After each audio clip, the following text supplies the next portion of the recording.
I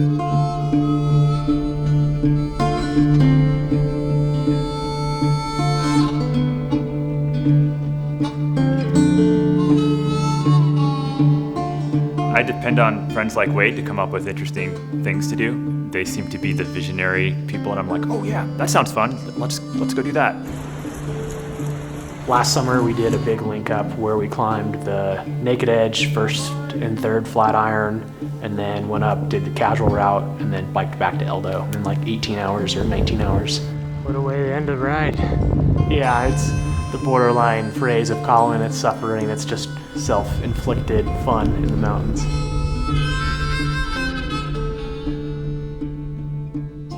It's not like I sought out this record and specifically trained for it. Earlier this year, I ruptured my A4 pulley. My finger doctor was like, oh, you need to just climb a lot of moderate stuff to get your finger back in shape. And so I just started climbing the casual route. 107 in, first light on the diamond. 203 to 205 minutes in, now we go up. Use Summit Longs Peak via the casual route, which is 10A, come down via the North Face route and run back to the trailhead. After maybe lap 5, I was like, I wonder what the speed record is on the casual route in the summer. And I found Dean Potter's time of 3 hours and 59 minutes. He decided, hey, we should go try to do the diamond fast. Dean Potter did it in 4 hours round trip 20 years ago. We looked at that record and said, oh, let's see how fast we can do it. Here's Stefan arriving on Table Edge at just a little over 8:30. The first time it was like in June and it was super snowy, and that was like a 7-hour trip. And we did it again one day in about 4 hours and 4 minutes. That's when we realized we just cleaned up 2 of our transitions, tried a little bit harder on the approach, and then just prayed we don't roll an ankle running down. It should be within our grasps. Wade, he's a self-professed Mog, which is a man of girth. He characterizes himself as a slim 180.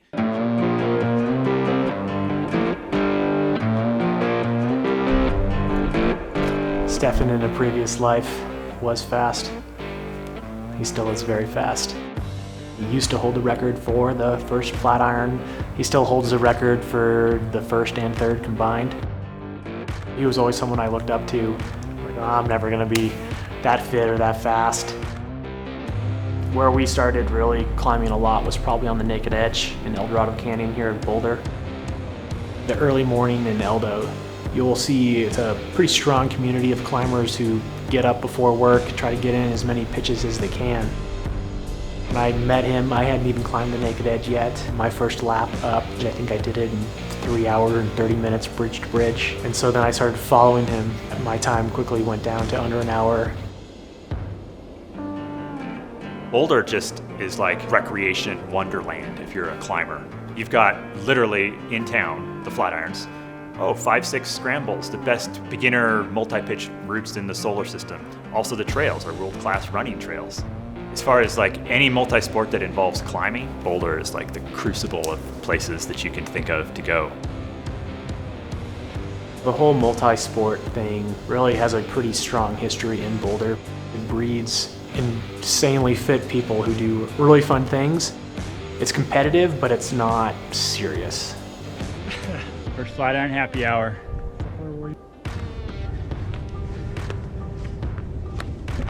Oh yeah. Cheers.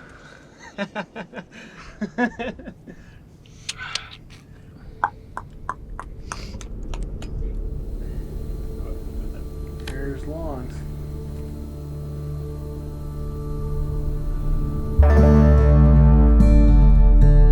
After its first ascent, it was called the Integral route, and then Charlie Fowler came up and free soloed it shortly thereafter and said it was a casual day in the mountains, and then it kind of just shifted to being known as the casual route. It is the easiest route on the diamond proper. It's really like 800 feet of endurance. The diamond is by far the best alpine wall in Colorado, hands down. Rocky Mountain National Park is loaded. The diamond is the crown jewel.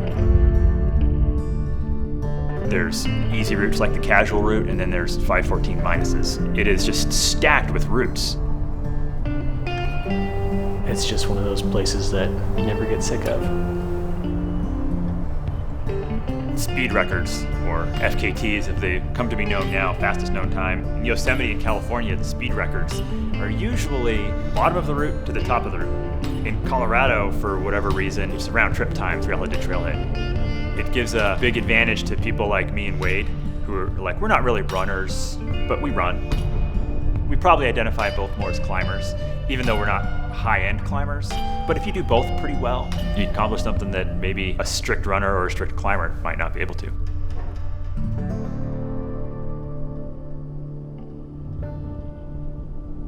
All right, 3, 2, 1. Hit it!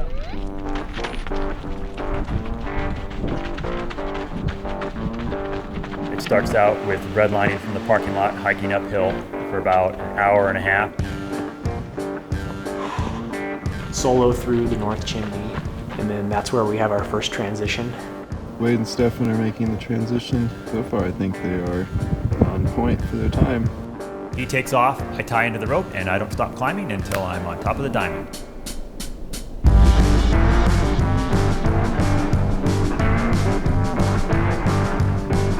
Even when you're climbing really fast, you have to force yourself to climb slower to make sure every move is solid.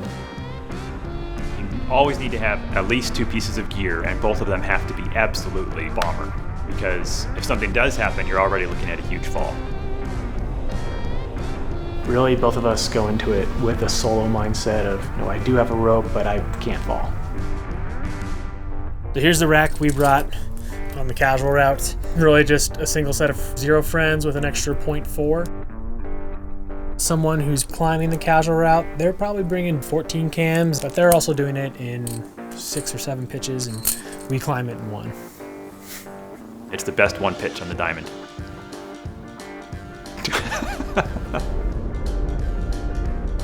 And when you hit upper keeners, it's all back to your legs. You can feel all 5,000 feet of vert kind of slam into you at once, and you're at 14,000 feet. And so those last 10 minutes are usually the longest during the effort. Boys should be topping out. They are certainly on time, if not ahead, to beat the record.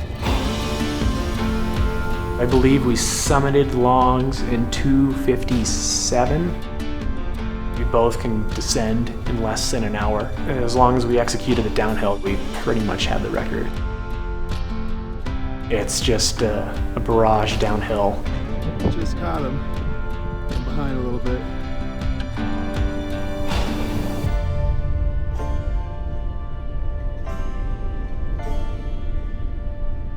We didn't go out seeking the FKT.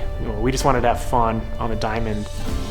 When you set an FKT, it's not that you want it to be broken, but you have to keep the mindset that it is going to be broken no matter what you think. And this one in particular, I would say, is not a super solid one yet. Apparently since Dean, nobody ever tried to go super fast, just round trip on the casual route. So Wade and I set a little bar for people to go try. I'm a little afraid once the runners get a little stronger climbing, what they're gonna do to it.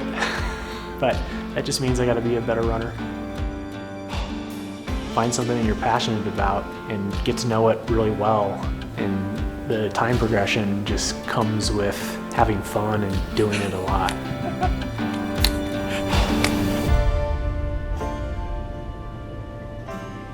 If someone asked me how to climb the casual fast, I'd happily hand them my gear beta. Here's my splits, here's how to do it. Please go break my time. Because then I just get to do it again.